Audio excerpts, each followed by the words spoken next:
Mandvi police તંત્ર દ્વારા મઢીથી માંડવી જતા સ્ટેટ હાઈવે પર 56 આશીર્વાદ વિલા રેસિડેન્સીની સામે મહિન્દ્રા સ્કોર્પિયો ગાડીમાંથી ખોટી નંબર પ્લેટ લગાવી જેમાં કોમર્શિયલ ગેસના બાટલામાં ચોરખાનામાંથી વિદેશી દારૂનો જથ્થો ઝડપાયો. કુલ 7,22,565ના મુદ્દામાલ સાથે સહિત 2 ઇસમોને ઝડપી પાડ્યા. માંડવી પોલીસ તંત્ર દ્વારા મઢીથી માંડવી જતા સ્ટેટ હાઈવે 56 આશીર્વાદ વિલા રેસિડેન્સીની સામે મહિન્દ્રા સ્કોર્પિયો ગાડીમાં ખોટી નંબર પ્લેટ લગાવી કોમર્શિયલ ગેસના બાટલામાં ચોરખાનામાં વિદેશી દારૂનો જથ્થો હેરાફેરી કરતા ઇસમો ઝડપી પાડ્યા હતા. બીકે વનાર વિભાગ પોલીસ અધિકારી માંગરોળની દિશા નિર્દેશ મુજબ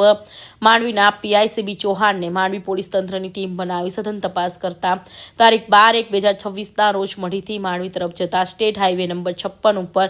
માંડવી આશીર્વાદ વિલા રેસિડેન્સીની સામે મહિન્દ્રા સ્કોર્પિયો વાહનમાં ખોટી રીતે નંબર પ્લેટ લગાવી જેમાં ચોરખાનું બનાવેલા કોમર્શિયલ ગેસના બાટલામાં વિદેશી હેરાફેરી કરતા 2 ઇસમો વિદેશી દારૂનો જથ્થો વિસ્કી બિયર મળી કુલ 7,26,565ના મુદ્દામાલ ઝડપી પાડી 2 આરોપી મેહુલ જયરામ દેવુભાઈ ઘોડિયા રહેવાસી નાની નરોલી તંબાડી ફળિયા સેલવાસ દાદરા નગર હવેલી તથા જિગ્નેશભાઈ ઈશ્વરભાઈ પુલા પટેલ રહેવાસી નાની તંબાડી ગામ ઝાડા જિલ્લો વલસાડ ની ધરપકડ કરી કાયદેસરની કાર્યવાહી હાથ ધરવામાં આવી છે જેમાં માંડવી પોલીસ તંત્રની ટીમ જોડાઈ સફળતા મેળવવા પામી છે. હમીરસિંહ ચૌહાણ, માંડવી.